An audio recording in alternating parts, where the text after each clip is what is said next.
J'ai vu Isabelle, ma belle-fille, jeter la couverture de bébé de ma petite-fille Charlotte. Je n'ai pas hésité une seconde. J'ai couru vers la poubelle et l'ai récupérée avant qu'il ne soit trop tard. Pensant à Charlotte, j'ai ramené cette couverture directement chez moi. Quand je l'ai étalée sur mon lit, mes doigts ont touché quelque chose d'étrange.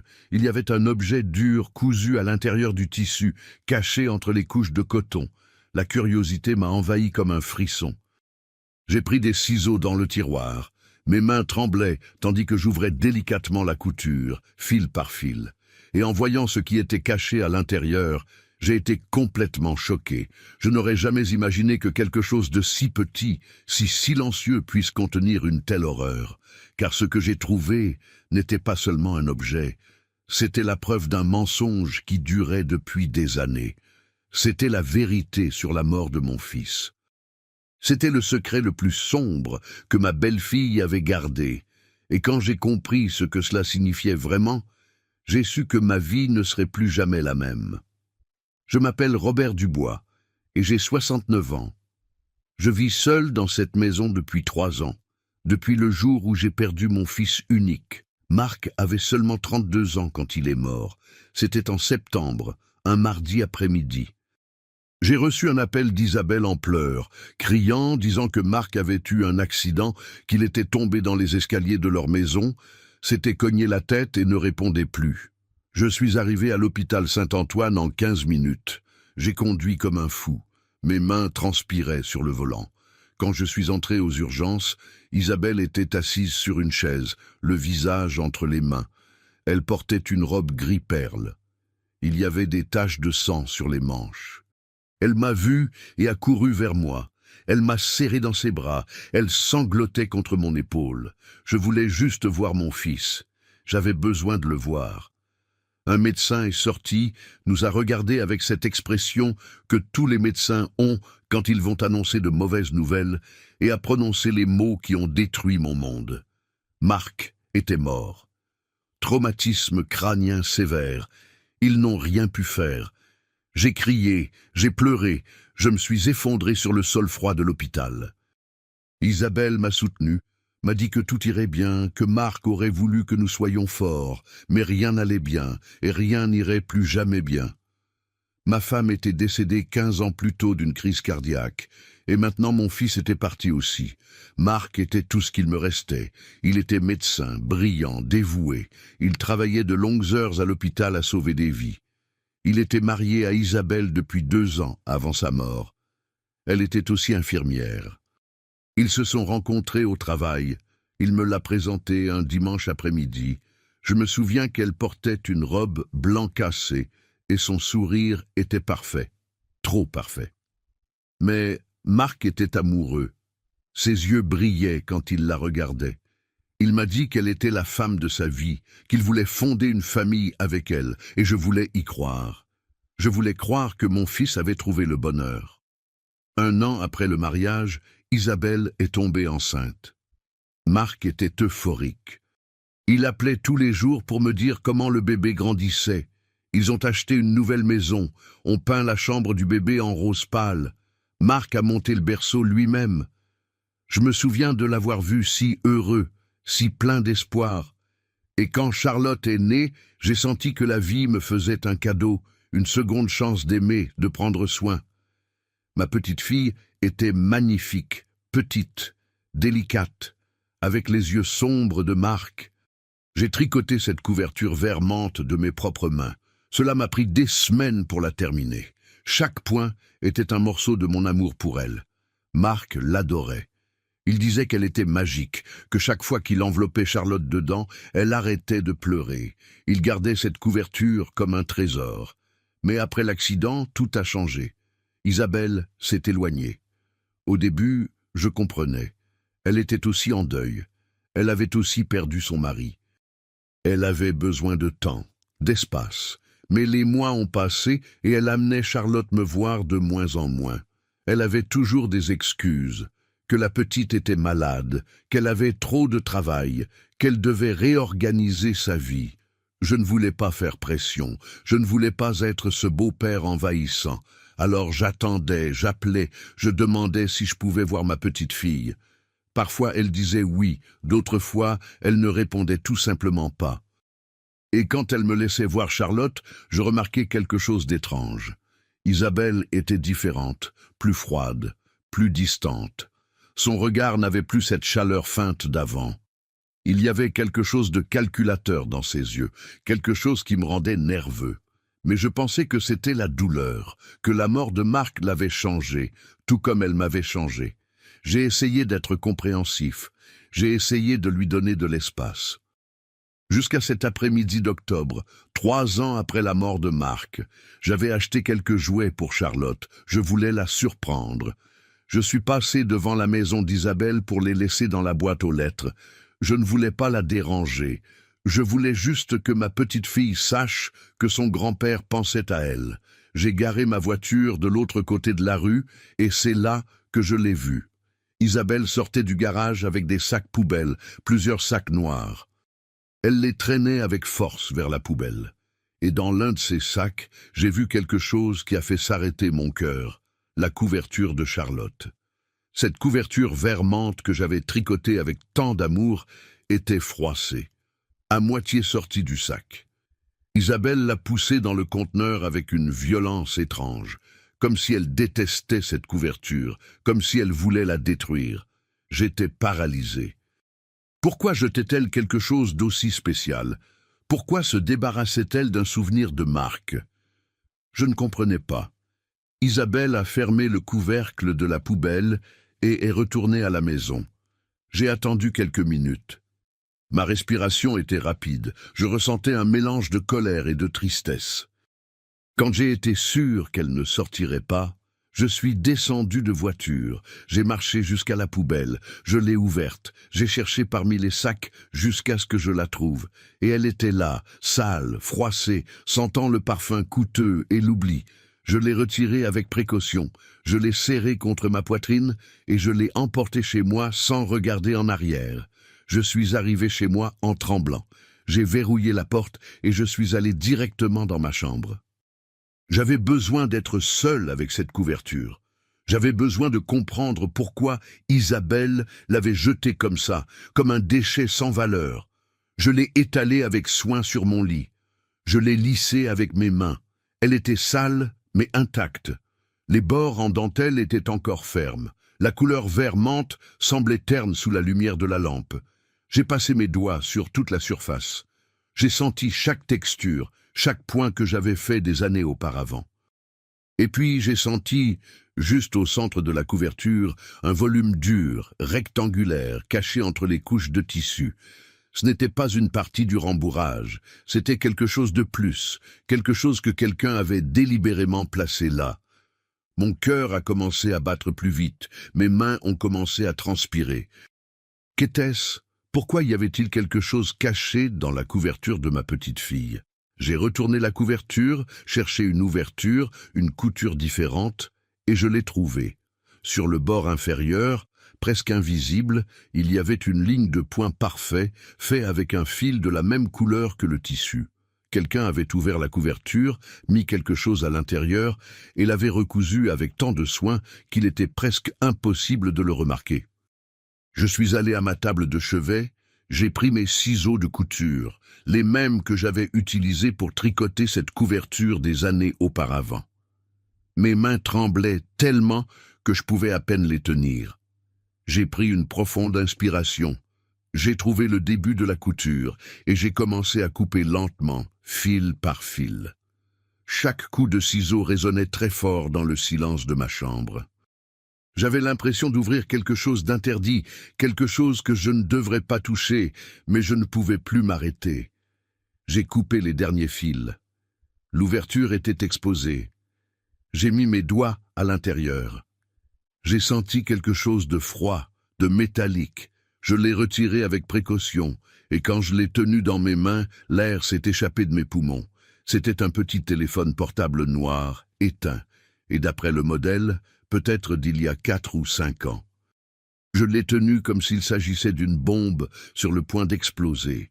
Des questions inondèrent mon esprit comme une rivière débordante. Pourquoi Isabelle avait-elle caché un téléphone dans la couverture de Charlotte? Depuis combien de temps était-il là? Pourquoi l'avait-elle cousu avec tant de soin?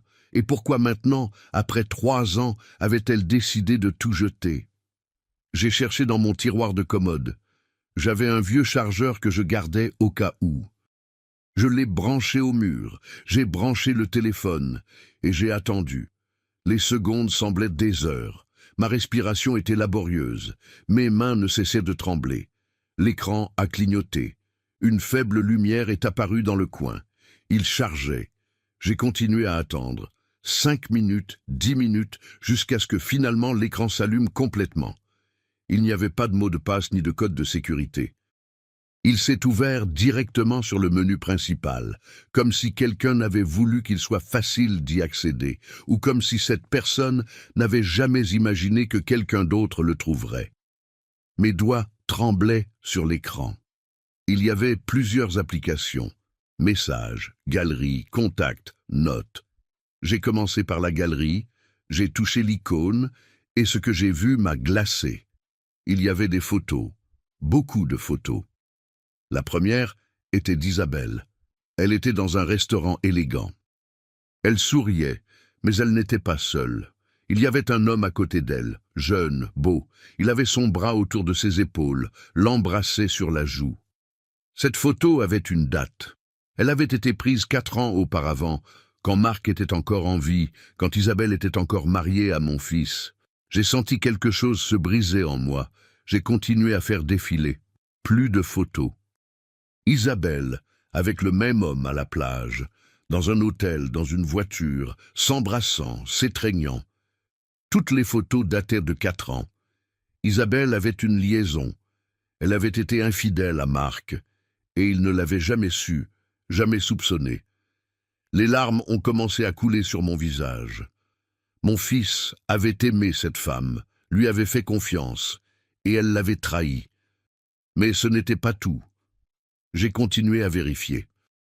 Il y avait des vidéos, plusieurs fichiers vidéo sauvegardés dans un dossier séparé. J'ai touché le premier.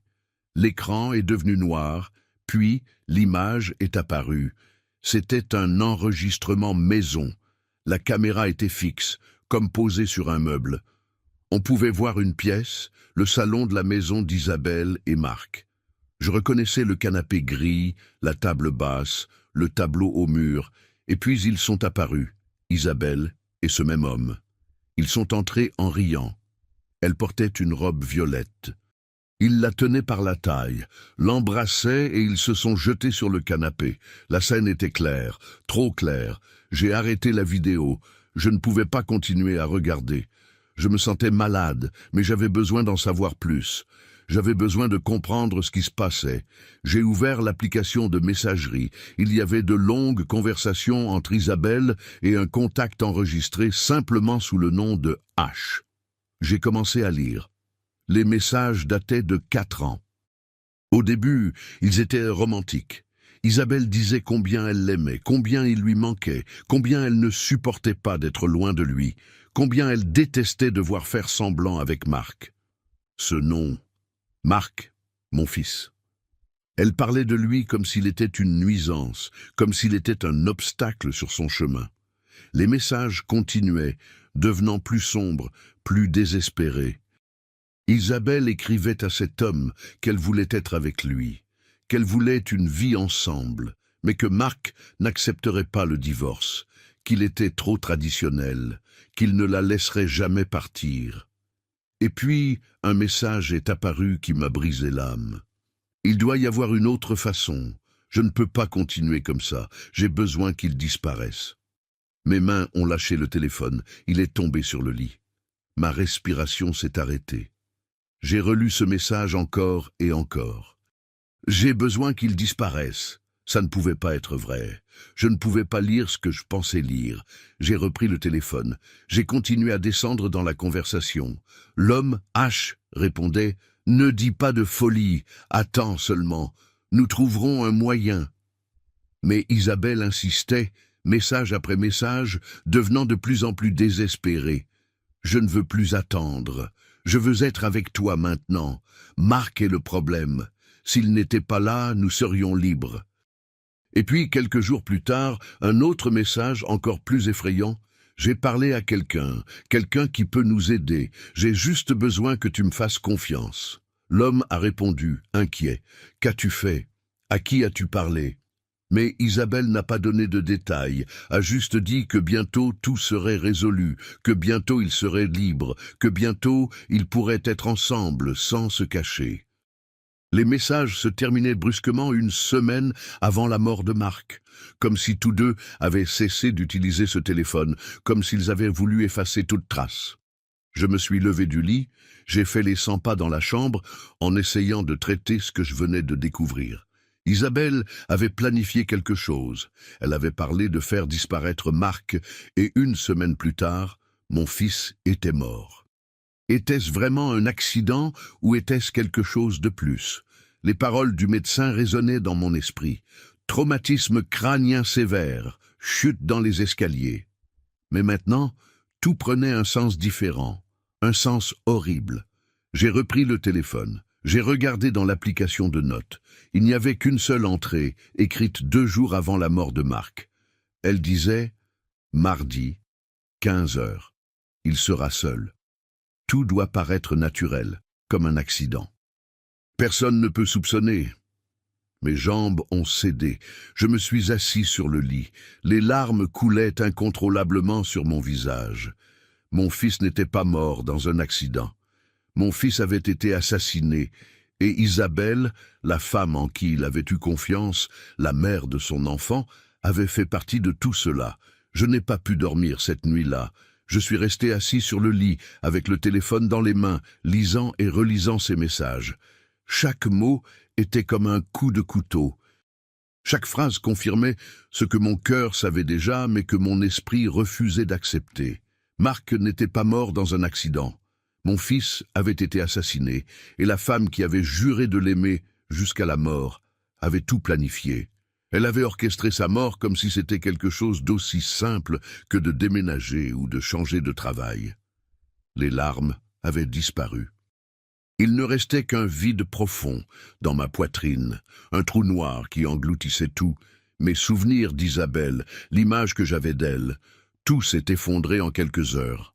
Quand le soleil a commencé à se lever, j'ai pris une décision.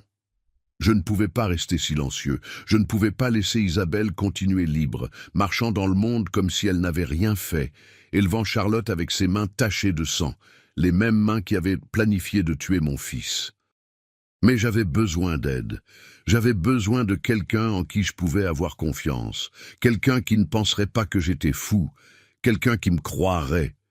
J'ai pensé à la police, mais comment me présenterais-je avec un téléphone que j'avais pris dans la poubelle? Comment expliquerais-je que je l'avais trouvé cousu dans une couverture? J'avais besoin de plus que ça. J'avais besoin de comprendre toute l'histoire. J'avais besoin de savoir qui était cet homme, ce H qui apparaissait dans les messages, et j'avais besoin de savoir s'ils avaient vraiment fait ce qu'ils avaient prévu. J'ai décidé d'appeler Marie, ma voisine de longue date, une femme de 65 ans, qui avait été ma confidente depuis la mort de ma femme. Elle savait écouter, savait garder des secrets, et surtout me connaissait assez bien pour savoir que je n'inventerais pas quelque chose comme ça. J'ai composé son numéro.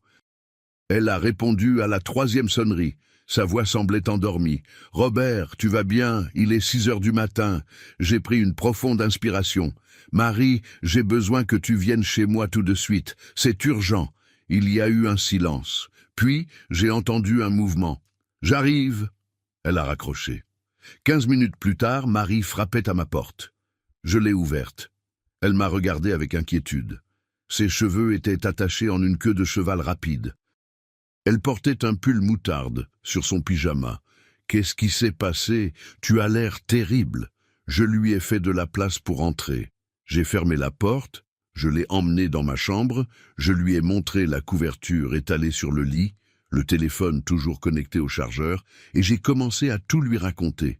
Comment j'avais vu Isabelle jeter la couverture, comment je l'avais récupérée, comment j'avais trouvé le téléphone caché à l'intérieur, et ce que j'y avais découvert. Marie a écouté en silence. Son visage est passé de la surprise à l'horreur, Quand j'ai fini de parler, elle a pris le téléphone, vérifié les photos, les vidéos, les messages, la note, tout. Ses mains tremblaient aussi. Quand elle a levé son regard vers moi, il y avait des larmes dans ses yeux. Mon Dieu, Robert, c'est une preuve de meurtre. J'ai acquiescé. Je sais, mais je ne peux pas simplement aller à la police. J'ai besoin de plus de preuves. J'ai besoin de savoir qui est cet homme. J'ai besoin de tout comprendre avant de faire le prochain pas. Marie s'est assise sur le lit, a réfléchi un moment. Et si nous regardions les réseaux sociaux d'Isabelle, peut-être que cet homme apparaît dans ses contacts. C'était une bonne idée. J'ai pris mon ordinateur portable, ouvert Facebook, cherché le profil d'Isabelle. Elle ne m'avait pas bloqué. Je pouvais tout voir, les photos, les publications, les amis. J'ai commencé à examiner sa liste de contacts. Il y avait des centaines de noms, trop nombreux pour les examiner un par un. Marie s'est penchée par-dessus mon épaule. Cherche des hommes dont les noms commencent par H. C'était le contact dans le téléphone, n'est-ce pas? J'ai acquiescé. J'ai filtré la recherche. Plusieurs noms sont apparus. Hugo, Herbert, Henri, Hervé. J'ai commencé à ouvrir chaque profil. Je cherchais le visage de l'homme des photos, celui qui était avec Isabelle dans ces images compromettantes. J'ai vérifié Hugo. Ce n'était pas lui. Herbert non plus. Henri était beaucoup plus âgé. Hervé ne correspondait pas. Et puis, j'ai ouvert le profil d'Hubert Ferrand. Et il était là. Le même visage, les mêmes yeux sombres, le même sourire. C'était l'homme des photos, l'homme avec qui Isabelle avait prévu de se débarrasser de mon fils. C'est lui, ai-je chuchoté. Marie a regardé l'écran.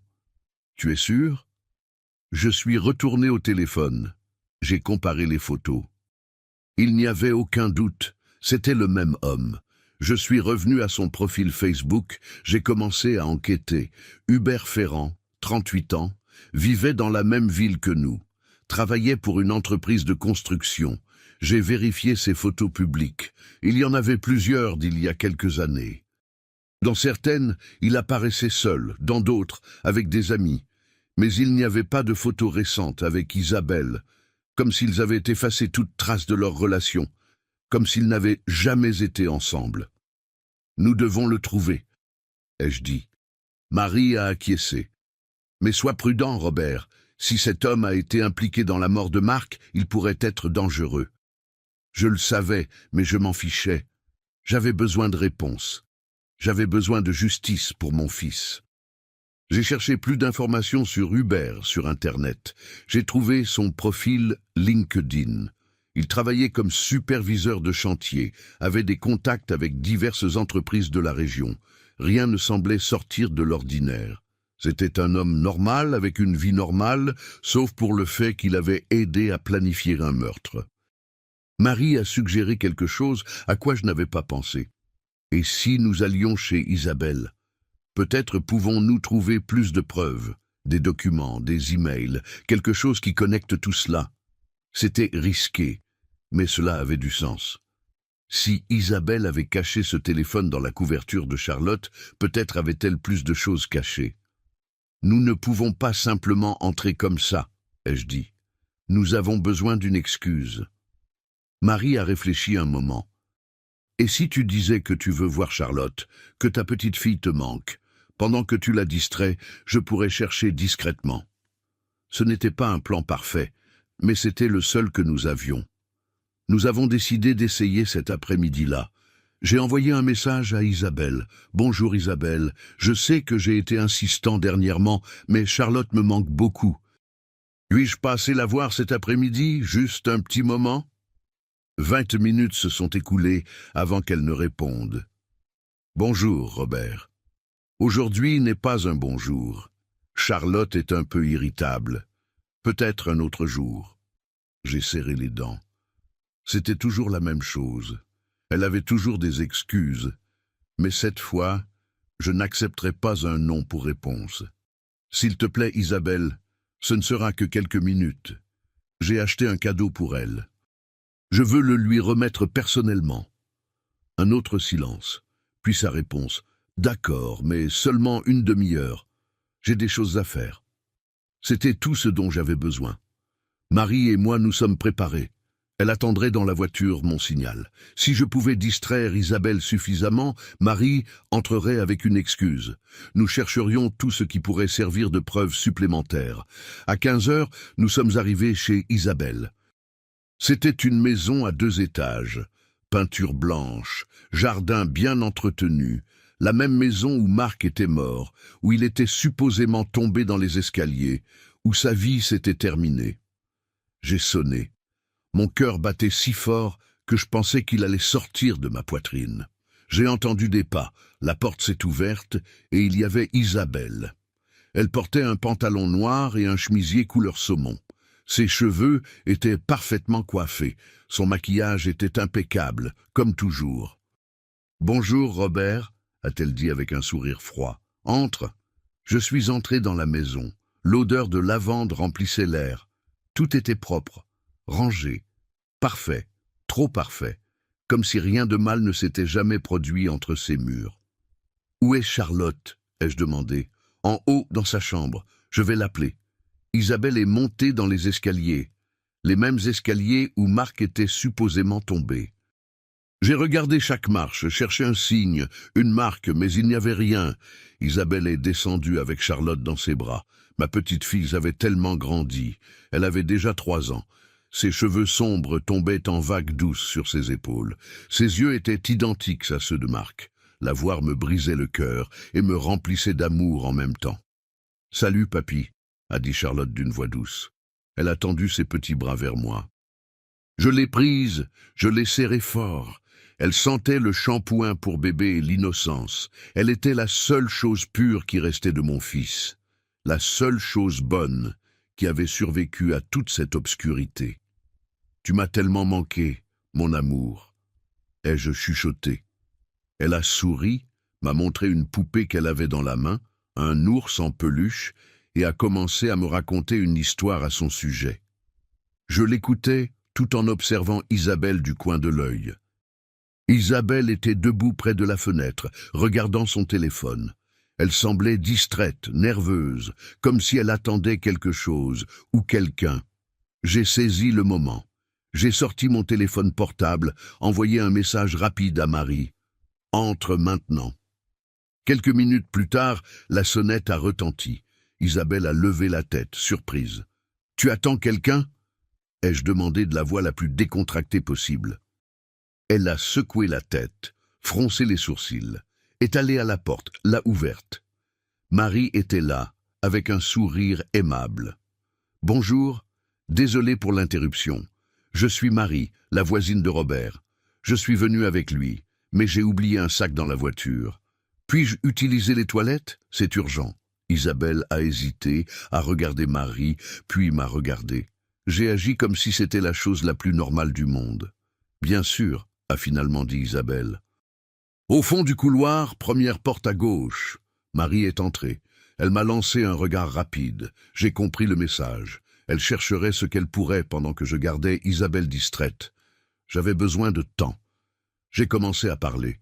J'ai demandé à Isabelle à propos de son travail, de comment elle gérait les choses, si elle avait besoin d'aide avec Charlotte. Isabelle répondait par des phrases courtes, tranchantes. Elle continuait à regarder son téléphone. Elle était agitée. J'ai continué à parler. Je lui ai dit que j'avais trouvé de vieilles photos de Marc, que j'aimerais les montrer à Charlotte quand elle serait plus grande, pour qu'elle connaisse son père. À la mention de Marc, Isabelle s'est tendue. Oui, bien sûr, quand elle sera plus grande. Sa voix était devenue plus douce, plus dure. Elle a regardé vers le couloir. Ton amie prend beaucoup de temps. Peut-être qu'elle ne se sent pas bien. J'ai improvisé. Tu sais, à notre âge, tout prend plus de temps. Isabelle n'avait pas l'air convaincue. Elle s'est levée. Je vais voir si elle va bien. Mon cœur s'est accéléré, je devais l'arrêter. Attends, Isabelle, il y a quelque chose que je voulais te demander. Elle s'est arrêtée, m'a regardé. Quoi? J'ai pris une profonde inspiration. Il fallait que ce soit crédible. La couverture de Charlotte, celle que j'ai tricotée, je ne l'ai pas vue récemment. Vous l'utilisez toujours? Son visage a changé. Pendant une seconde, j'ai vu de la panique dans ses yeux, puis elle s'est ressaisie. La couverture? Oui, bien sûr, elle est dans la machine à laver. Elle s'est salie. Elle mentait. Je savais qu'elle mentait, mais je ne pouvais pas lui dire ça. Pas encore. Ah bon, je suis content que vous l'ayez toujours. Marc aimait tellement cette couverture. J'ai mentionné mon fils à dessein, encore une fois. Je voulais voir sa réaction. Isabelle a serré les lèvres. Oui, Marc aimait beaucoup de choses. Il y avait quelque chose dans son ton, quelque chose d'amer, quelque chose de rancunier. Avant que je ne puisse répondre, Marie est apparue dans le couloir. Désolé pour le retard. Je me sens mieux maintenant. Isabelle l'a regardé avec suspicion. Bien. Marie a marché vers moi, a doucement touché mon épaule. C'était le signal. Elle avait trouvé quelque chose. Nous devions partir. Eh bien, Isabelle, nous n'allons plus te déranger. Merci de nous avoir laissé voir Charlotte. Je me suis levé, j'ai embrassé le front de ma petite fille. Je t'aime, ma petite. Papy reviendra bientôt.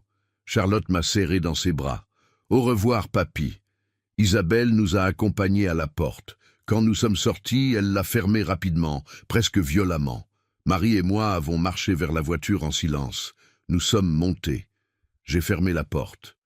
Qu'as-tu trouvé? Marie a mis la main dans son sac à main, en a sorti une enveloppe de papier Kraft. C'était dans sa chambre, dans le placard, caché sous des boîtes. Elle a ouvert l'enveloppe. À l'intérieur, il y avait des documents, des papiers d'assurance vie de Marc.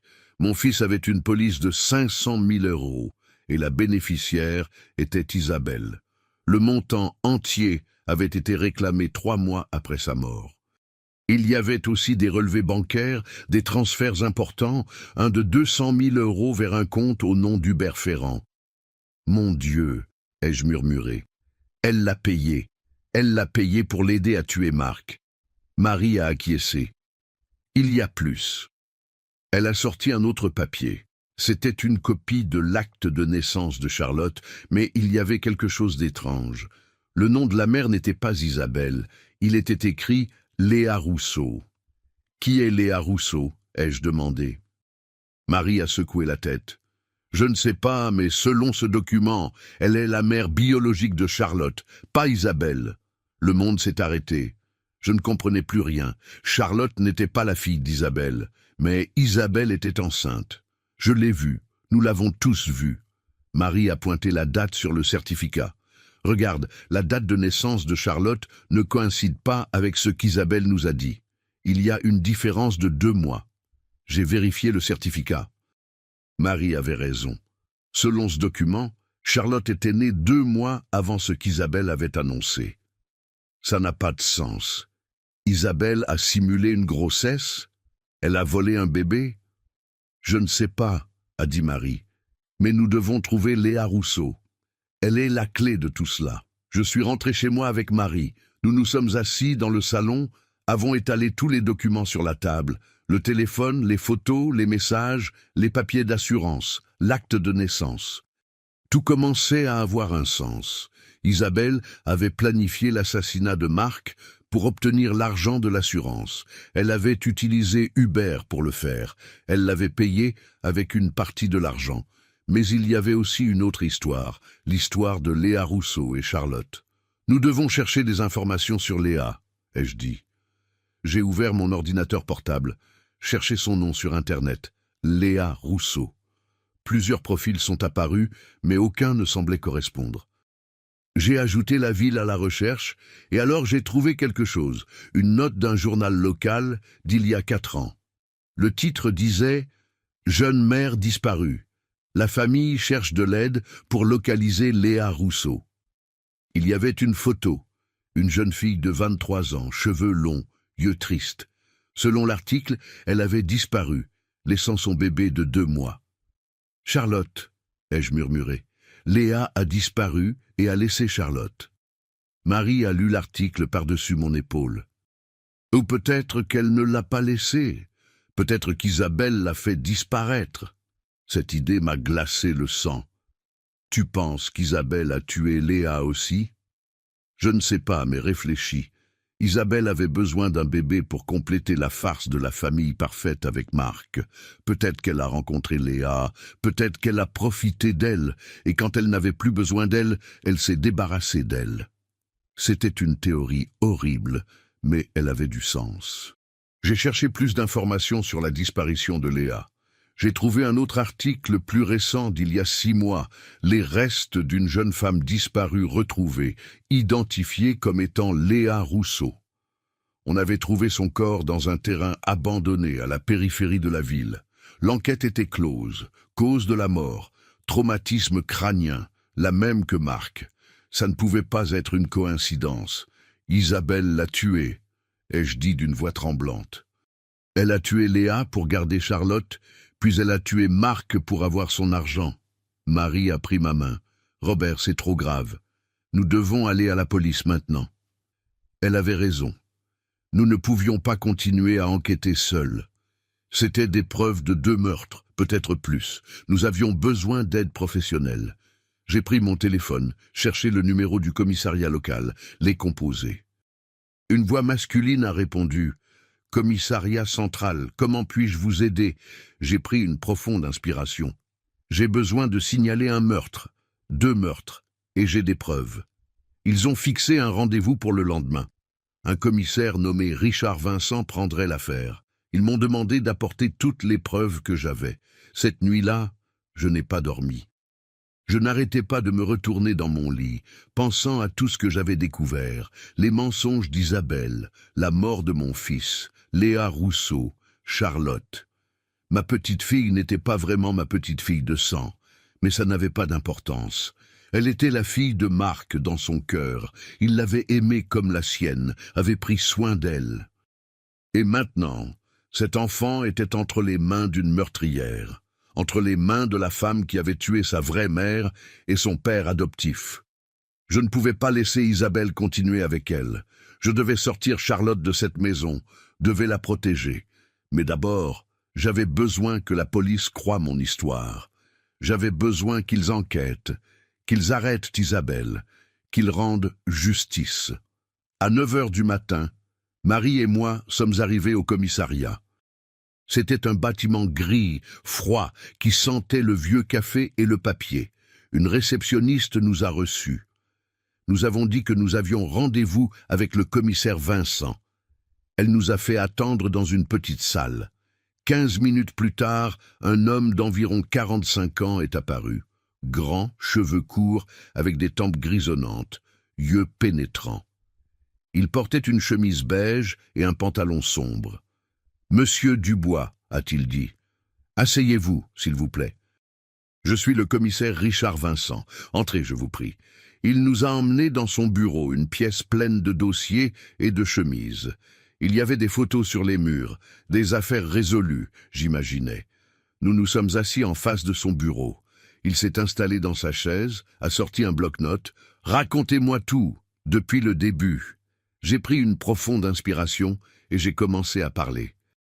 Je lui ai parlé de la mort de Marc, de comment Isabelle avait dit que c'était un accident, de la couverture que j'avais vue dans la poubelle, du téléphone caché à l'intérieur, des photos, des messages, des vidéos, de la note sur le plan.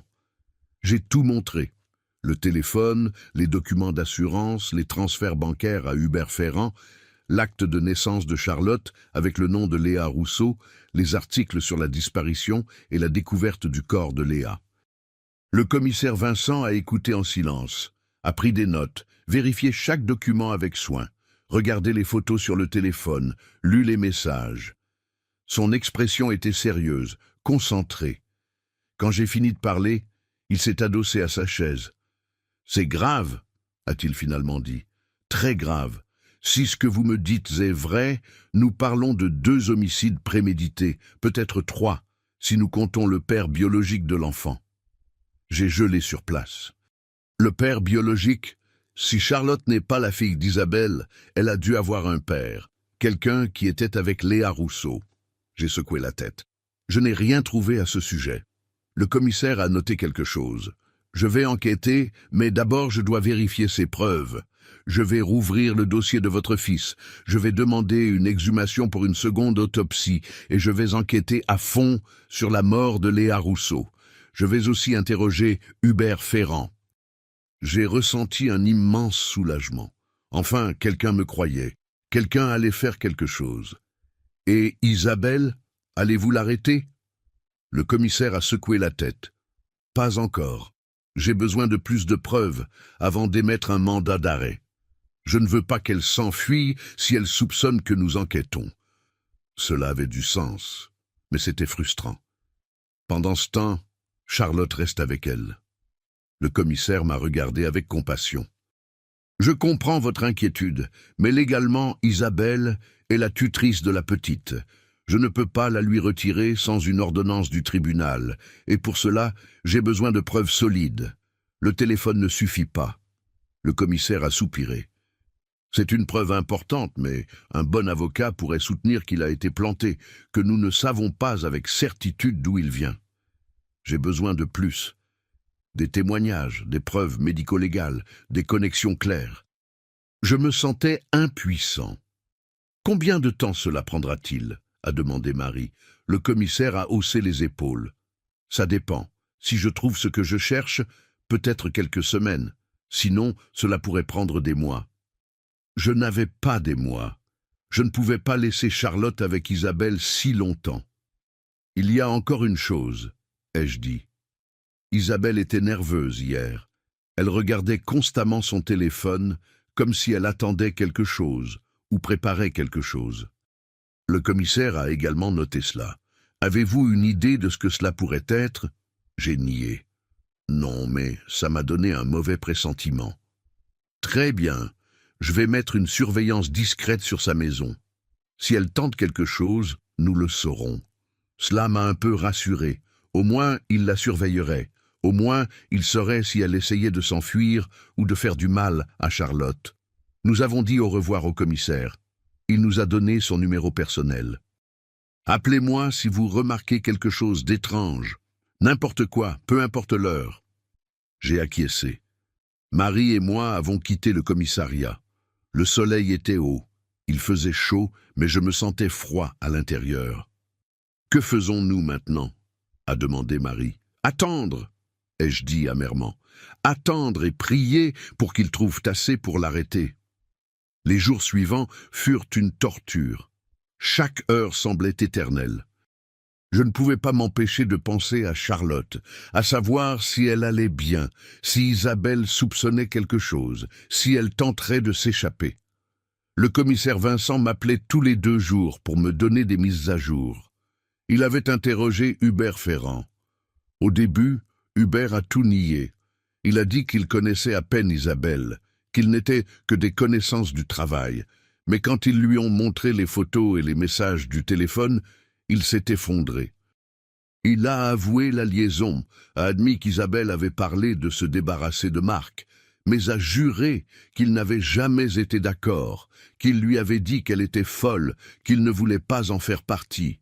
Cependant, les transferts bancaires racontaient une autre histoire.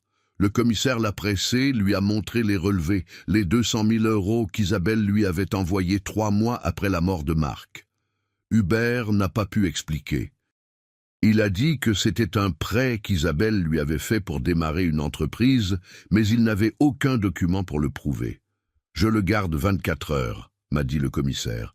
J'espère qu'il avouera, sinon je devrais le relâcher. Je n'en ai pas assez pour le garder en détention. » Cette nuit-là, Hubert a demandé un avocat et a cessé de parler. Le commissaire a dû le relâcher, mais l'enquête s'est poursuivie. Ils ont exhumé le corps de Marc. La seconde autopsie a révélé quelque chose que la première avait manqué. Il y avait des marques de lutte sur ses poignets, des ecchymoses indiquant que quelqu'un l'avait tenu. Ce n'était pas une chute accidentelle. C'était un meurtre, le commissaire a confirmé. « Votre fils a été tenu et poussé dans ces escaliers. » Les larmes ont coulé sur mon visage. Connaître la vérité était douloureux, mais c'était aussi nécessaire. Marc méritait justice. Ils ont aussi enquêté plus à fond sur la mort de Léa Rousseau. Ils ont découvert que le terrain où ils ont trouvé son corps appartenait à une entreprise où Hubert Ferrand avait travaillé comme superviseur. La connexion était claire. Hubert avait accès à cet endroit. Il aurait pu y emmener le corps, l'enterrer sans que personne ne soupçonne rien. De plus, ils ont examiné les documents d'adoption de Charlotte. Il n'y en avait aucun. Légalement, Charlotte était toujours enregistrée comme la fille biologique d'Isabelle et Marc, mais l'acte de naissance original disait autre chose. Quelqu'un avait falsifié des documents. Quelqu'un avait effacé la trace de Léa. « Nous construisons l'affaire » m'a dit le commissaire. « Petit à petit, chaque pièce s'emboîte. Bientôt, nous aurons assez pour l'arrêter. » Une autre semaine est passée. Une semaine d'angoisse, de peur, de nuits sans sommeil. Et puis, un matin tôt, mon téléphone a sonné. C'était le commissaire Vincent. Sa voix semblait urgente. « Monsieur Dubois, j'ai besoin que vous veniez au commissariat. Maintenant. C'est à propos d'Isabelle. » Mon cœur s'est arrêté. Que s'est-il passé? Il y a eu un silence. Elle a essayé de s'enfuir. Nous l'avons interceptée à l'aéroport. Elle avait des billets pour elle et Charlotte. Elles allaient quitter le pays. Je me suis habillé en 5 minutes. Marie est venue avec moi. Nous sommes arrivés au commissariat. Le commissaire nous attendait. Il nous a conduits dans une salle d'observation. De l'autre côté d'une vitre, j'ai vu Isabelle. Elle était assise sur une chaise menottée. Son visage n'était plus parfait. Son maquillage était maculé, ses cheveux ébouriffés. Nous l'avons arrêtée il y a 2 heures, a expliqué le commissaire. Quand elle a essayé de passer la sécurité à l'aéroport, notre système d'alerte s'est activé. Elle avait de faux passeports pour elle et la petite et un demi-million d'euros en liquide divisé en plusieurs valises. « Où est Charlotte ?» ai-je demandé désespérément. « Elle est avec l'aide sociale à l'enfance. Elle va bien, effrayée, mais bien. Ils auront besoin que vous vous identifiez comme son grand-père pour que vous puissiez en avoir la garde temporaire pendant que nous réglons tout cela. » Je n'arrivais pas à croire ce que j'entendais. Charlotte était en sécurité, loin d'Isabelle. Et je pourrais la voir avec moi, la protéger, comme j'aurais dû le faire depuis le début. Je veux la voir maintenant. Le commissaire a acquiescé. Bien sûr, mais d'abord j'ai besoin que vous voyiez ceci. Il m'a montré un enregistrement de la salle d'interrogatoire. Isabelle était assise en face d'un autre commissaire. Elle avait les bras croisés, la mâchoire tendue. Je n'ai rien à dire. Je veux un avocat. Le commissaire qui l'interrogeait n'était pas décontenancé. Il est déjà en route. Mais en attendant, pourquoi ne m'expliquez-vous pas pourquoi vous tentiez de fuir le pays avec un demi-million d'euros en liquide? Isabelle n'a pas répondu, a juste fixé la table. Le commissaire a continué. Nous avons des preuves, Isabelle, des messages, des photos, des transferts bancaires. Nous savons pour Hubert, nous savons pour Léa, nous savons pour Marc. Tout. À la mention de Marc, Isabelle a levé les yeux. Il y avait quelque chose dans son regard, quelque chose de sombre. « Vous ne savez rien » a-t-elle dit froidement. « Vous ne pouvez rien prouver. » Le commissaire a souri. C'était un sourire sans humour. « Oh, si, nous pouvons. Nous avons le téléphone que vous avez caché dans la couverture de Charlotte. Celui-là même que vous avez jeté à la poubelle en pensant que personne ne le trouverait. Nous avons les messages où vous planifiez l'assassinat de votre mari. Nous avons les transferts vers Hubert Ferrand. » Isabelle a pâli. Ce téléphone, elle s'est arrêtée, réalisant qu'elle en avait trop dit. Le commissaire s'est penché en avant. « Votre beau-père l'a trouvé, Robert, l'homme dont vous avez volé le fils, l'homme qui aura maintenant Charlotte pendant que vous croupissez en prison. » L'expression d'Isabelle est passée de la panique à la fureur. Ce vieux fouineur, je savais que je n'aurais pas dû le laisser s'approcher de la petite. Je savais qu'il fouinait. C'est pour ça que je voulais partir. C'est pour ça que j'avais besoin de disparaître avant qu'il ne soit trop tard. Disparaître, comme vous avez fait disparaître Léa Rousseau? Le nom est tombé comme une bombe. Isabelle est restée silencieuse. Sa respiration s'est accélérée. « Je ne sais pas de qui vous parlez. » Le commissaire a sorti une photo, l'a placée sur la table. C'était Léa, jeune, souriante, vivante.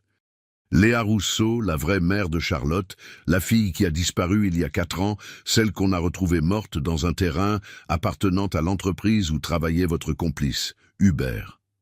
Isabelle a fermé les yeux. « Je veux un avocat. Je ne dirai rien de plus. » Le commissaire s'est adossé. « Comme vous voulez, mais cela ne disparaîtra pas. Nous avons assez pour vous condamner pour double homicide, fraude, falsification de documents. Vous allez passer le reste de votre vie en prison. » L'enregistrement s'est terminé. Le commissaire Vincent m'a regardé. Elle n'a toujours pas avoué, mais elle le fera. Les preuves sont accablantes. « Que va-t-il arriver à Hubert ?» ai-je demandé. « Nous l'avons arrêté aussi. Il est dans une autre salle, et il parle. Il rejette toute la faute sur Isabelle. Il dit qu'elle l'a manipulé, qu'il a juste suivi les ordres, qu'il avait peur d'elle. » Je n'étais pas surpris. Les lâches essaient toujours de se sauver. Dites-moi ce qu'il a dit d'autre. Le commissaire a ouvert son bloc-notes. Selon Hubert, Isabelle l'a contacté il y a 4 ans. Ils avaient une liaison. Elle lui a dit qu'elle était fatiguée de son mariage, que Marc était ennuyeux, contrôlant, qu'elle voulait une vie différente. Elle a proposé le plan, attendre que Marc soit seul à la maison, le pousser dans les escaliers, faire paraître cela comme un accident. En échange, ils partageraient l'argent de l'assurance vie. Mon estomac s'est noué. Entendre comment ils avaient planifié la mort de mon fils était insupportable. Hubert dit qu'au début, il a refusé, mais Isabelle l'a convaincu. Elle lui a montré les papiers d'assurance, 500 000 €, lui a promis 200 000 € et une vie ensemble après que tout serait terminé. Marie, qui était restée silencieuse, a parlé. Et pour Léa, qu'a dit Hubert à son sujet? Le commissaire a tourné une page. C'est là que l'histoire devient plus sombre. Selon Hubert, Isabelle a rencontré Léa à l'hôpital où elle travaillait. Léa était une patiente. Elle était arrivée avec des complications de grossesse. Elle était seule, sans famille, sans ressources. Isabelle a vu une opportunité. Elle s'est liée d'amitié avec Léa, a offert de l'aide, a dit qu'elle pouvait rester chez elle après la naissance du bébé.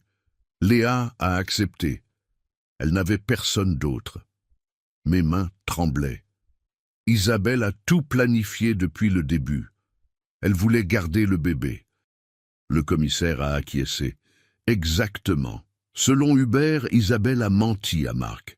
Elle lui a dit qu'elle était enceinte, a porté des vêtements amples, a simulé des symptômes. Marc n'a jamais soupçonné. Quand Léa a accouché, Isabelle a pris le bébé, a dit à Marc qu'elle était née à la maison, que tout avait été très rapide. Et Léa, que lui est-il arrivé? Ma voix tremblait.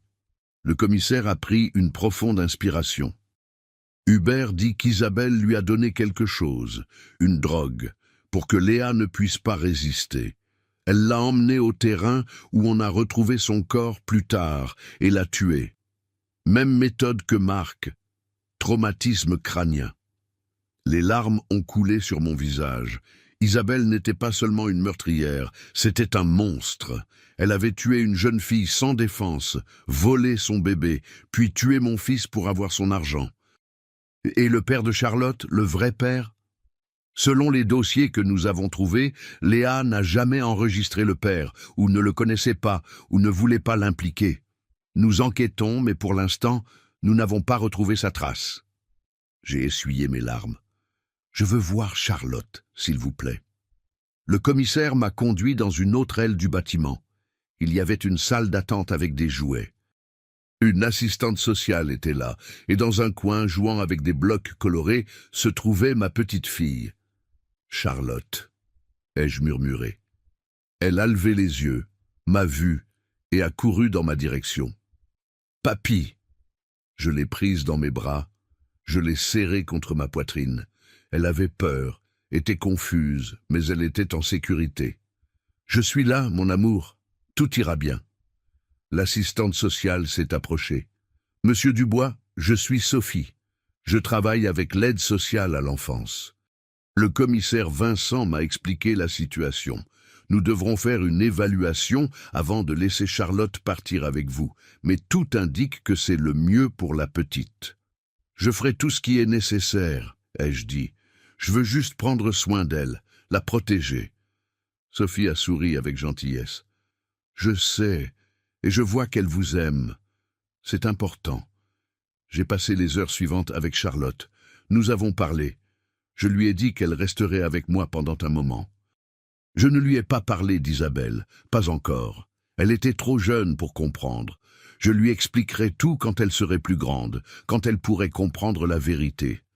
Pour l'instant, elle avait juste besoin de se sentir aimée et en sécurité. Sophie a fait les évaluations, vérifié ma maison, parlé avec moi de mes capacités à prendre soin d'une enfant de 3 ans, posé des questions sur ma santé, mes finances, mon réseau de soutien. Marie était là tout le temps comme témoin, comme soutien. À la fin de la journée, Sophie a donné son approbation. Charlotte peut rester avec vous temporairement. Il y aura des visites de suivi et éventuellement une audience pour déterminer la garde permanente. Mais pour l'instant, vous êtes son tuteur légal. J'ai signé tous les papiers nécessaires, pris Charlotte par la main et nous avons quitté ce bâtiment. Marie nous a conduits chez moi dans sa voiture. Pendant tout le trajet, Charlotte a dormi sur mes genoux. Sa respiration était douce, paisible. Quand nous sommes arrivés à la maison, je l'ai emmenée dans ma chambre, je l'ai allongée sur mon lit, je l'ai couverte d'une couverture douce.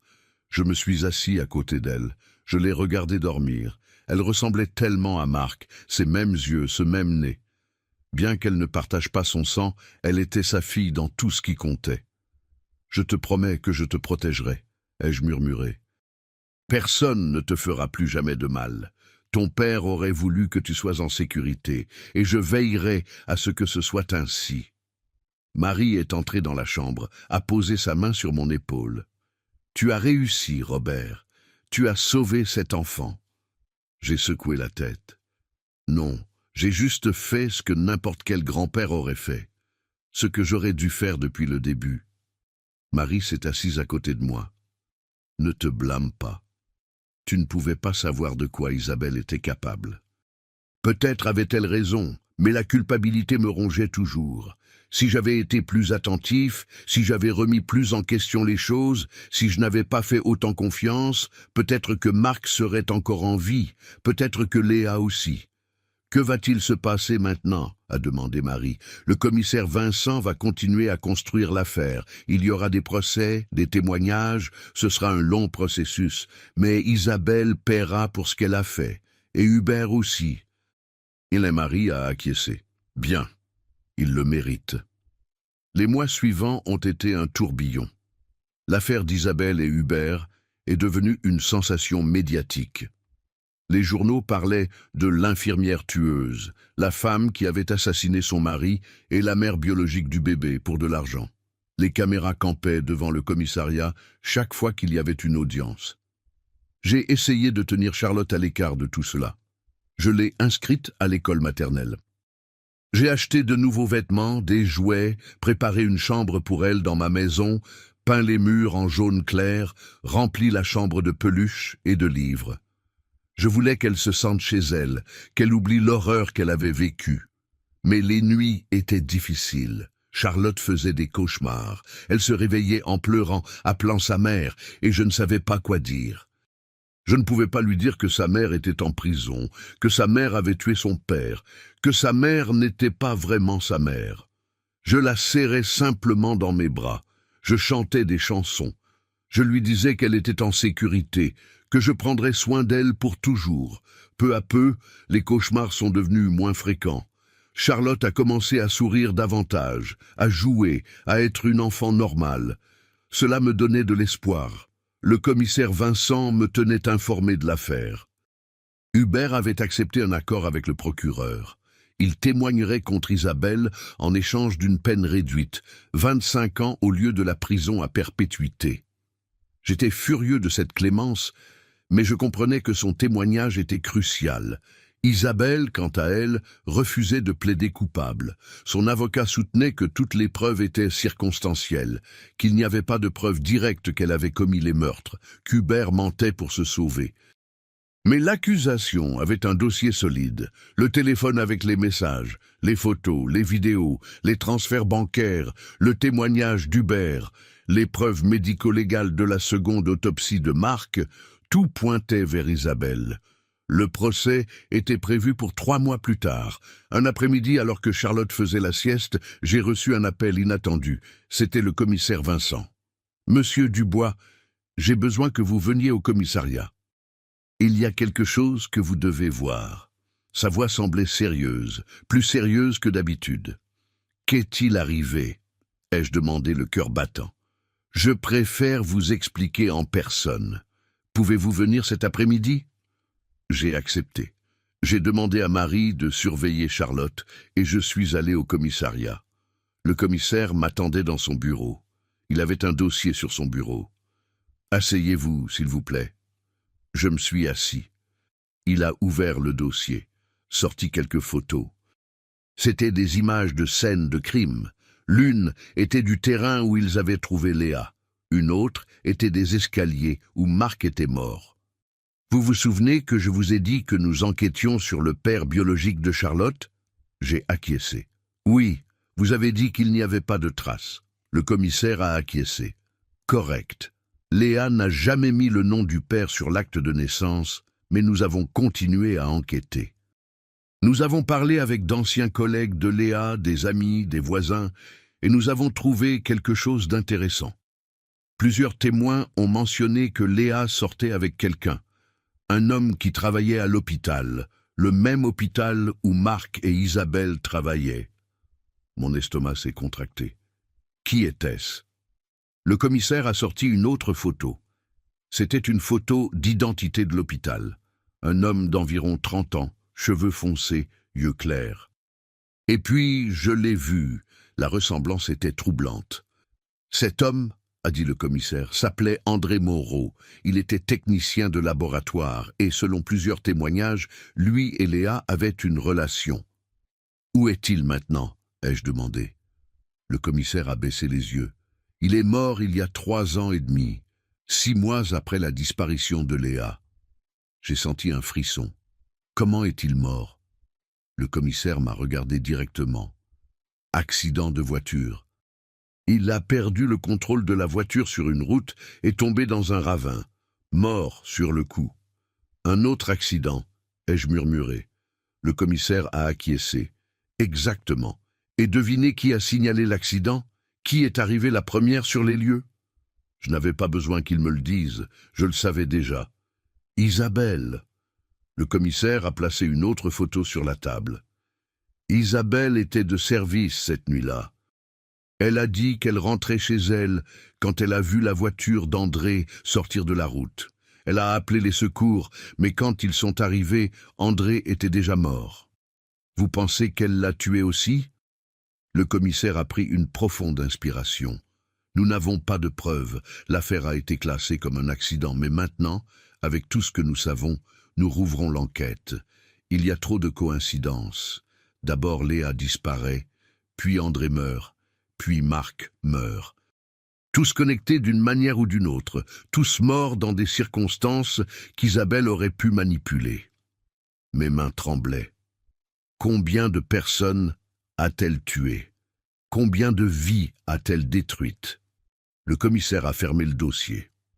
Je ne sais pas encore, mais nous allons le découvrir. Je vais examiner chaque cas, chaque mort suspecte liée à Isabelle au cours des 5 dernières années. S'il y a d'autres victimes, nous les trouverons. J'ai quitté le commissariat sous le choc. Isabelle n'était pas seulement une meurtrière, c'était une tueuse en série, méticuleuse, calculatrice. Elle avait éliminé tous ceux qui se dressaient sur son chemin. Léa parce qu'elle avait le bébé qu'Isabelle voulait. André parce qu'il était le père du bébé et pouvait la réclamer. Marc parce qu'il avait l'argent dont elle avait besoin. Je suis rentré chez moi. Marie m'attendait dans le salon. « Qu'est-il arrivé?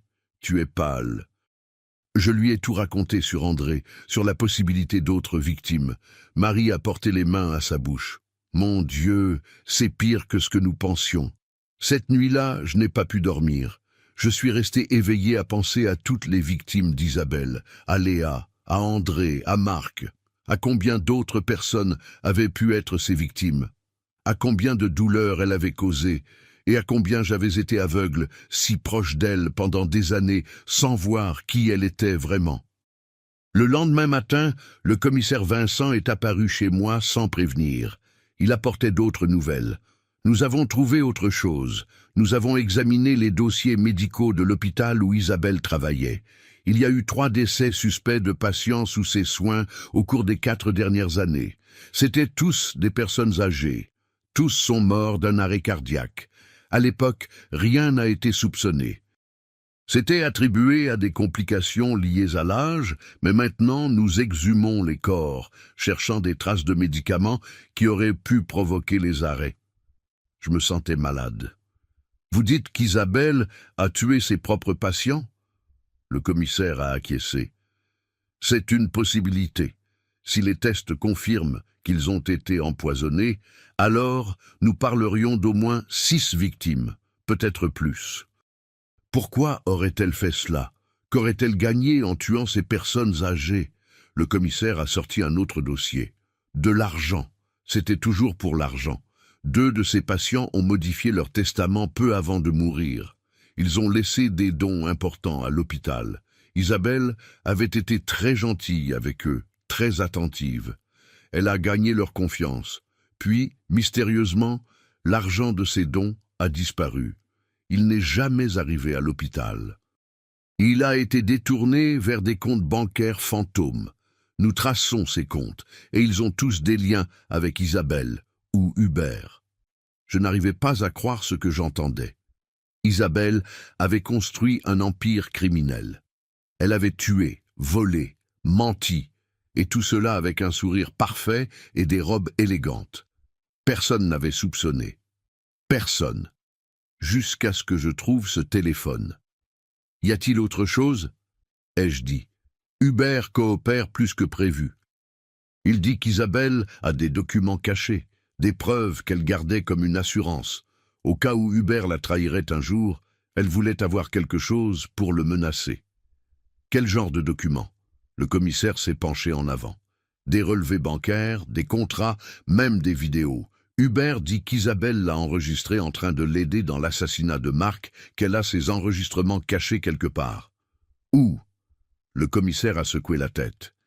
Hubert dit qu'il ne sait pas, qu'Isabelle ne lui a jamais dit, mais il croit qu'il pourrait être dans sa maison, dans une cachette que seule elle connaît. Mon esprit a travaillé rapidement. Nous avons besoin de ces documents. S'ils existent, ils peuvent sceller l'affaire contre elle. Le commissaire a acquiescé. Nous avons déjà un mandat de perquisition. Nous allons fouiller sa maison de fond en comble, chaque recoin, chaque mur, jusqu'à ce que nous trouvions ce que nous cherchons. Cet après-midi-là, une équipe de policiers est entrée dans la maison d'Isabelle. Je les ai accompagnés. Je voulais être là. Je voulais les voir démanteler sa vie parfaite, pièce par pièce. Ils ont tout fouillé, les tiroirs, les armoires, soulevé les tapis, tapé sur les murs, cherchant des compartiments cachés. Et après 4 heures, l'un des officiers a crié depuis la cave. « J'ai trouvé quelque chose !» Nous avons couru en bas. L'officier avait déplacé une vieille bibliothèque. Derrière se trouvait un coffre-fort encastré dans le mur, petit, discret. « Nous devons l'ouvrir », a dit le commissaire. Ils ont fait venir un spécialiste. Il a ouvert le coffre-fort en 20 minutes, et à l'intérieur se trouvait un trésor de preuves. Il y avait des disques durs externes, des clés USB, des dossiers avec des documents, des photos imprimées. Tout était méticuleusement organisé, chaque fichier étiqueté, chaque document à sa place. C'était l'archive personnelle d'Isabelle, le registre de ses crimes. C'est comme si elle voulait se souvenir de tout, a dit le commissaire en examinant les documents, comme si elle était fière de ce qu'elle avait fait. Parmi les fichiers, il y avait des vidéos d'Isabelle et Hubert planifiant le meurtre de Marc, des vidéos d'Isabelle confessant tout à la caméra, comme si elle documentait ses crimes pour la postérité. Dans l'une des vidéos, Isabelle parlait directement à la caméra. Sa voix était froide, dénuée d'émotion. « Si quelqu'un regarde ceci, cela signifie que j'ai fait une erreur, qu'ils m'ont attrapé. mais je veux que vous sachiez que je ne regrette rien. J'ai fait ce que je devais faire, j'ai éliminé les obstacles, pris ce que je méritais. Marc était faible. Léa était un moyen d'arriver à une fin. André était un risque. Les personnes âgées étaient des opportunités. Je ne ressens aucun remords. J'ai simplement fait ce que personne d'autre n'avait le courage de faire. La vidéo s'est terminée. Le commissaire a éteint l'écran. Avec ça, son affaire est close. Elle va passer le reste de sa vie en prison. Le procès a commencé 2 mois plus tard. La salle était pleine. Journalistes, curieux, familles des victimes qu'Isabelle avait laissées derrière elle.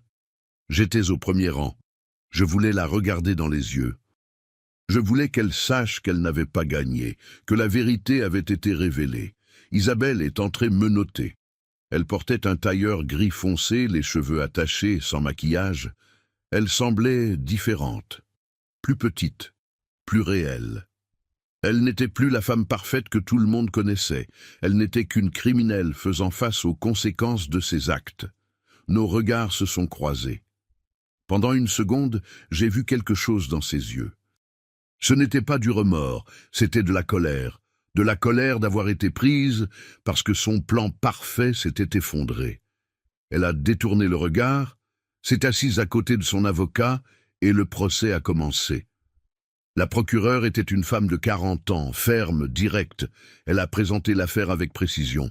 Elle a montré les photos, les messages du téléphone, les vidéos du coffre-fort, les témoignages médico-légaux. Chaque élément de preuve était comme un clou dans le cercueil d'Isabelle. Hubert a témoigné. Il est entré dans la salle menotté. Il semblait fini, abattu. Il a commencé à parler d'une voix tremblante. Il a raconté comment Isabelle l'avait séduit, comment elle avait proposé le plan, comment tous les deux avaient attendu que Marc soit seul. « J'ai tenu ses bras », a confessé Hubert. Isabelle l'a poussé, je l'ai entendu tomber dans les escaliers, j'ai entendu le bruit sourd de sa tête contre le sol, et je n'ai rien fait. Je suis juste resté là pendant qu'elle appelait les secours, feignant la panique. Les larmes coulaient sur mon visage. Entendre les détails de la mort de mon fils était dévastateur, mais j'avais besoin de les entendre. J'avais besoin de savoir exactement ce qu'il lui avait fait. Hubert a continué à parler. Il a parlé de Léa, de comment Isabelle lui avait demandé de l'aide pour se débarrasser d'elle. Isabelle lui a donné quelque chose, une drogue. Léa est devenue inconsciente. Je l'ai emmenée au terrain. Isabelle a frappé sa tête avec une pierre, puis nous l'avons enterrée. Tout cela a pris moins d'1 heure. La salle était complètement silencieuse. On n'entendait que le son de la respiration collective. Les gens étaient horrifiés. Hubert a également parlé d'André.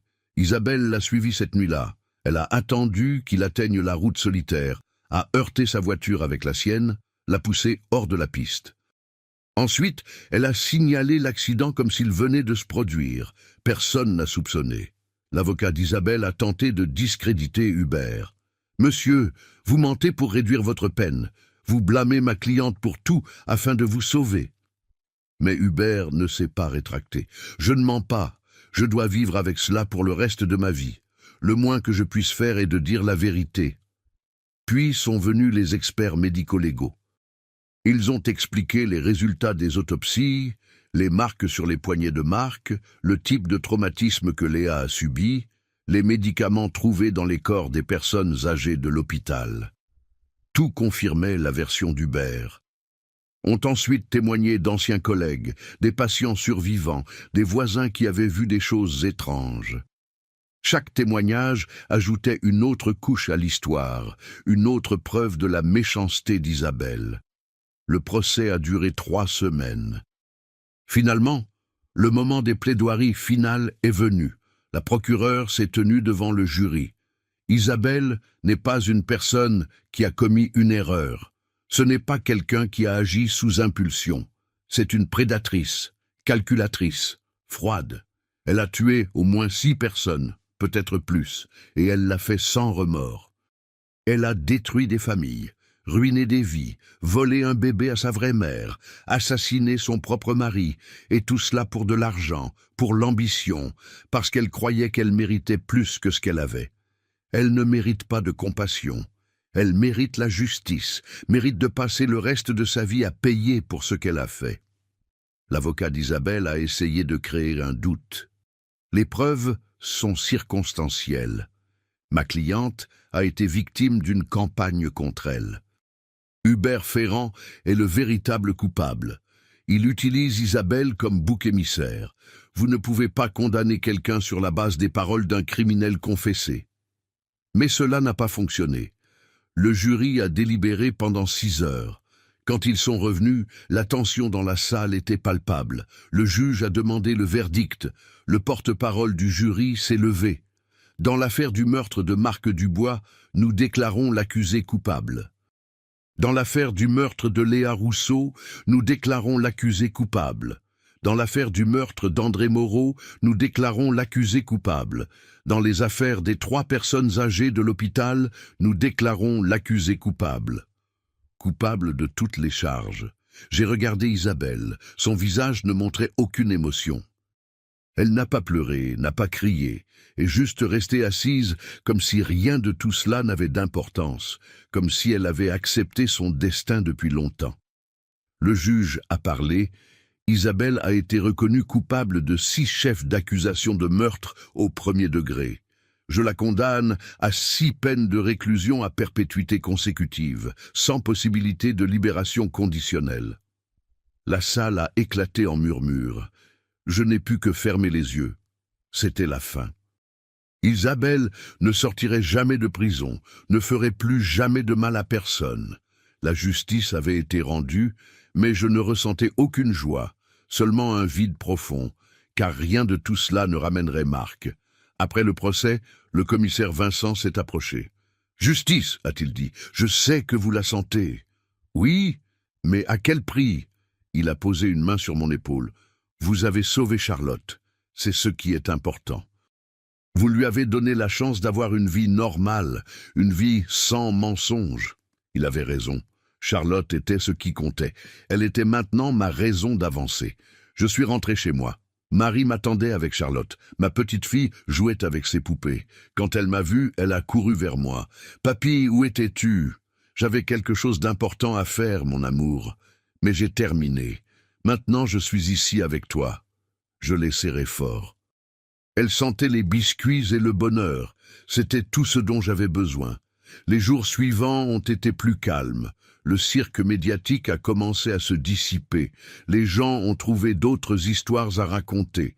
Je me suis concentré sur Charlotte, sur lui donner l'enfance qu'elle méritait.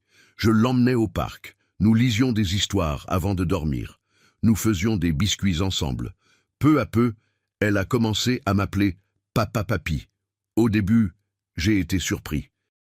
Puis j'ai réalisé que c'était naturel. J'étais la seule figure paternelle qu'elle avait. « Est-ce que ça va si je t'appelle Papa Papy ?» m'a-t-elle demandé un soir. Elle avait déjà 4 ans. Elle était allongée dans son lit. Je lui caressais les cheveux. « Bien sûr, mon amour, tu peux m'appeler comme tu te sens à l'aise. » Elle a souri. « Papa Papy. » J'ai ri. « Papa Papy, c'est parfait. » Elle a acquiescé. « Parce que tu es mon papy, mais tu es aussi comme mon papa. » Mon cœur a fondu. J'aime ça. « Papa Papy à toi. Parfait. » J'ai embrassé son front. « Maintenant, dors. Demain, nous allons au zoo. » Les mois ont passé, se sont transformés en années. Charlotte a grandi, a commencé l'école primaire, s'est fait des amis, a appris à lire, à écrire. C'était une fille brillante, pleine de vie. Parfois je voyais Marc en elle, dans ses gestes, dans son sourire, et cela me donnait la paix. Marie a continué à être ma confidente, mon soutien. Nous dînions ensemble chaque semaine. Nous parlions de tout, de Charlotte, de la vie, de comment nous avions survécu à tout cela. « Tu es plus fort que tu ne le pensais », me disait-elle. « Tu as sauvé cet enfant, lui a donné un avenir. » Un jour, quand Charlotte avait 7 ans, elle m'a posé une question que je redoutais. « Papa Papy, où est ma vraie maman?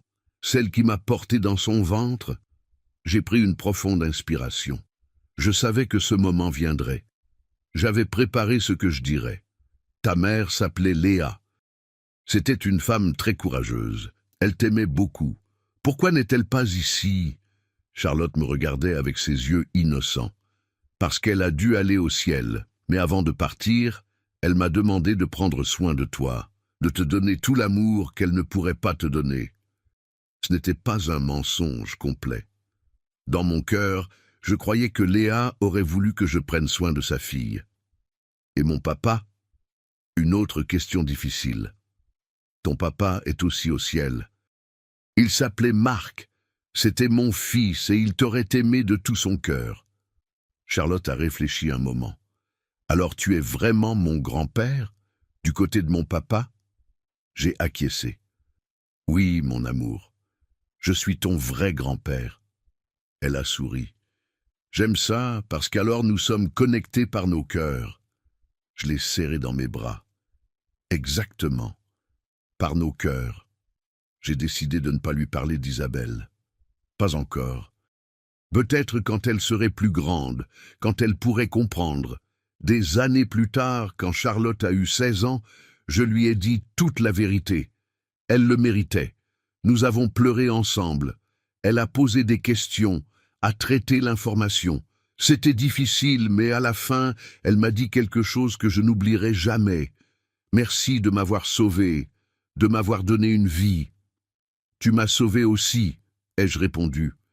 Tu m'as donné une raison de continuer après la perte de ton père. Nous nous sommes embrassés, et j'ai su que nous avions guéri ensemble, que malgré toute la douleur, toute l'obscurité, nous avions trouvé la lumière. La couverture qui avait tout provoqué était toujours gardée dans mon armoire. Je l'avais lavée, réparée. Parfois je la sortais, je la regardais. Je me souvenais comment un petit objet avait dévoilé tant de secrets. Comment il avait été le catalyseur pour découvrir la vérité. Aujourd'hui, Charlotte a 21 ans. Elle étudie la médecine à l'université, veut devenir pédiatre, dit qu'elle veut aider des enfants comme elle, des enfants qui ont traversé des situations difficiles, qui ont besoin de quelqu'un qui les comprenne. Je suis si fier de la femme qu'elle est devenue. Parfois, je me demande ce qui serait arrivé si je n'avais pas vu Isabelle jeter cette couverture à la poubelle. Si je ne l'avais pas récupérée, si je n'avais pas trouvé le téléphone, Isabelle serait toujours libre. Peut-être aurait-elle tué d'autres personnes. Charlotte aurait grandi sous les soins d'une meurtrière, mais le destin avait d'autres plans.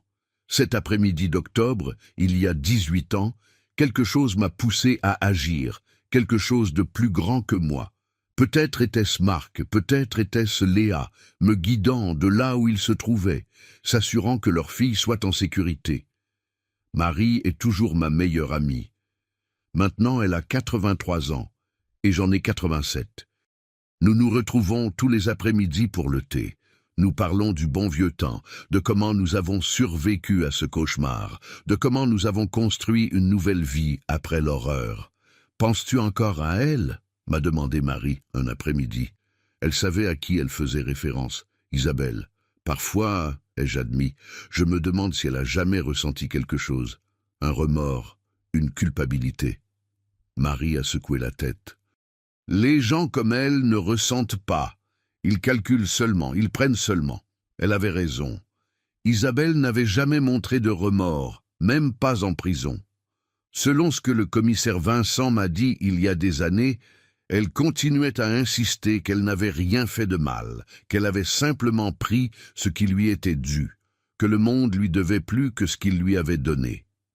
Hubert, en revanche, a montré du remords. Il a écrit des lettres demandant pardon aux familles des victimes, et à moi. Je n'ai jamais répondu. Je ne pouvais pas pardonner à quelqu'un qui avait aidé à tuer mon fils. Mais au moins, il a eu la décence d'admettre sa culpabilité, d'essayer d'expier ses péchés. Il est mort en prison il y a 5 ans d'une crise cardiaque. Il n'avait que 53 ans. Quand je l'ai appris, je n'ai rien ressenti, ni soulagement, ni tristesse, juste de l'indifférence. C'était un chapitre fermé d'une histoire que je préférais oublier. Isabelle est toujours vivante, purgeant ses 6 peines de prison à perpétuité dans une prison à sécurité maximale.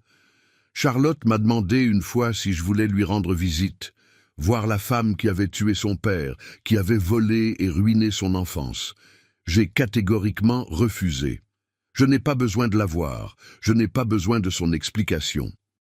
La seule chose dont j'ai besoin, c'est de savoir qu'elle est là où elle doit être, payant pour ce qu'elle a fait. Charlotte a respecté ma décision.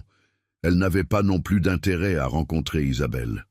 Pour elle, cette femme était un fantôme du passé, quelqu'un qui existait seulement dans des histoires, comme un avertissement sur ce dont le mal humain est capable. Sa vraie famille, c'était moi, Marie, les amis qu'elle s'était faits, les personnes qui l'aimaient vraiment. Il y a quelques mois, Charlotte m'a apporté quelque chose, un cadeau emballé dans du papier lilas. « Ouvre-le », m'a-t-elle dit avec un sourire. J'ai déballé le paquet avec soin. À l'intérieur, il y avait une nouvelle couverture tricotée à la main, couleur vert menthe, exactement comme celle que j'avais faite il y a tant d'années. « Je l'ai faite moi-même », a dit Charlotte. J'ai appris à tricoter. Je voulais recréer la couverture qui nous a unis, celle qui a sauvé ma vie. Les larmes ont coulé sur mon visage. Je l'ai serrée fort. Elle est parfaite. C'est la plus belle chose que quiconque m'ait jamais donnée. Ce soir-là, j'ai étalé la nouvelle couverture sur mon lit. À côté, j'ai sorti la vieille couverture de l'armoire, celle que j'avais gardée toutes ces années. Je les ai comparées. Elles étaient presque identiques, mais cette nouvelle n'avait pas de secret caché, pas de douleur cousue dans ses fibres, seulement de l'amour pur d'une petite fille pour son grand-père. « Tu sais », m'a dit Charlotte alors que nous dînions, « je pensais à Léa, ma mère biologique. J'aurais aimé la connaître. » J'ai pris sa main. Moi aussi. D'après ce que j'ai entendu, c'était une bonne personne, courageuse, forte. Elle était seule et effrayée, mais elle aimait son bébé. « Elle t'aimait. Penses-tu qu'elle serait fière de moi ?» a demandé Charlotte, la voix tremblante. « J'en suis certain, » ai-je répondu sans hésiter. « Elle serait si fière de la femme que tu es, de tes réalisations, de ton cœur généreux. Je crois que de là où elle est, elle veille sur toi, te protège, tout comme ton père, Marc. Je n'en ai aucun doute. » Charlotte a serré ma main. « Et toi, papa papy, es-tu fier de moi ?» J'ai regardé dans ses yeux qui me rappelaient tant mon fils. « Plus que fier. Tu es la raison pour laquelle je suis encore là, la raison pour laquelle chaque jour vaut la peine d'être vécu. Tu m'as sauvé autant que je t'ai sauvé. » Cette nuit-là, avant de m'endormir, j'ai tenu les deux couvertures, l'ancienne et la nouvelle.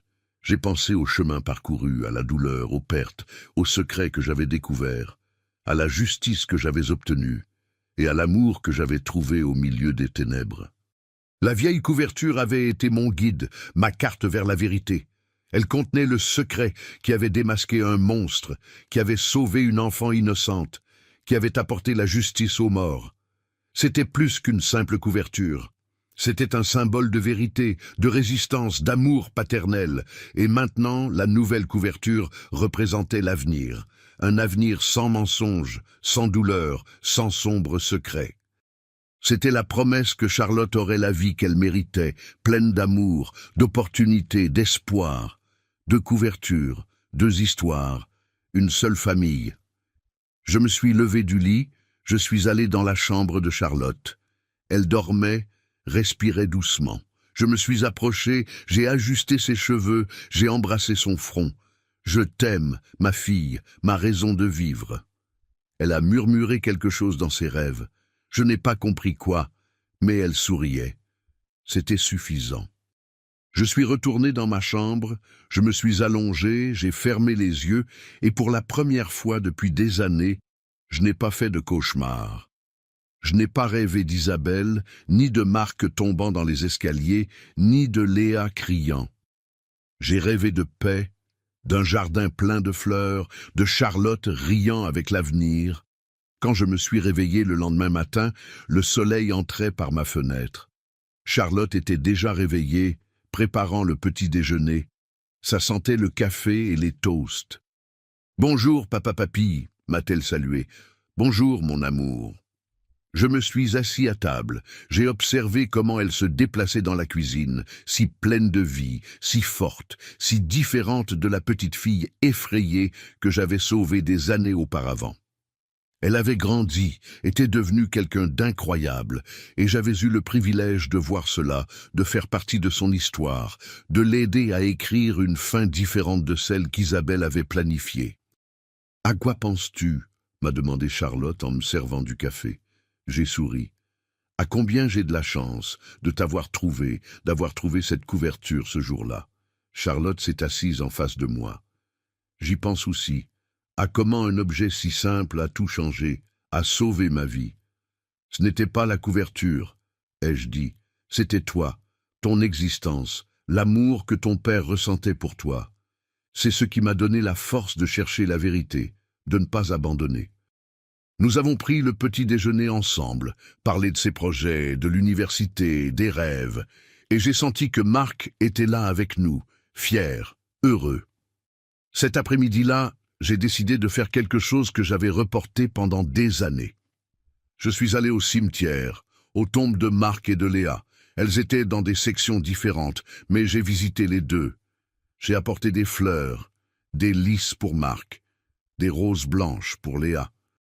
Je me suis agenouillé devant la tombe de mon fils. « Bonjour, mon amour. Charlotte va bien.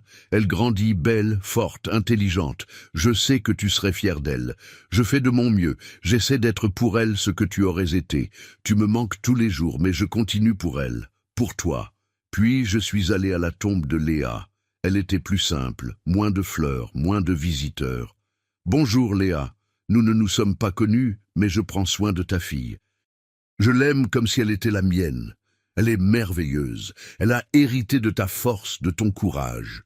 Je veux que tu saches qu'elle est en sécurité, qu'elle est heureuse, qu'elle ne manquera jamais d'amour. » Le vent soufflait doucement, agitait les feuilles des arbres proches. J'ai ressenti une étrange paix, comme si tous deux me remerciaient, comme s'ils savaient que j'avais tenu ma promesse, que j'avais protégé Charlotte, que je lui avais donné la vie qu'elle méritait. Je suis rentré chez moi quand le soleil commençait à se coucher. Charlotte m'attendait avec le dîner prêt. Nous avons mangé ensemble, ri, raconté des histoires. Et quand il fut l'heure de dormir, je suis allé dans ma chambre. J'ai pris la nouvelle couverture, celle que Charlotte m'avait donnée. Je me suis enveloppé dedans et, alors que je fermais les yeux, j'ai pensé à tout ce que cette simple couverture représentait. L'ancienne avait gardé des secrets, avait exposé des mensonges, avait apporté la justice. La nouvelle gardait des promesses, de l'espoir, de l'amour inconditionnel. Les deux faisaient partie de notre histoire, de notre voyage. Et alors que je regardais les étoiles à travers ma fenêtre, j'ai compris quelque chose de profond, que l'eau n'oublie jamais, que les secrets trouvent toujours un moyen de sortir, que la vérité, aussi douloureuse soit-elle, est toujours préférable au mensonge, et que l'amour, le vrai amour, survit à toutes les ténèbres. La couverture avait été le début, mais Charlotte était la fin heureuse, à laquelle aucun de nous ne s'attendait, le miracle qui était né de la tragédie. Et alors que je m'endormais, j'ai murmuré une dernière prière pour Marc, pour Léa, pour André, pour toutes les victimes d'Isabelle. Reposez en paix. Votre sacrifice n'a pas été vain. Charlotte vit. Charlotte s'épanouit.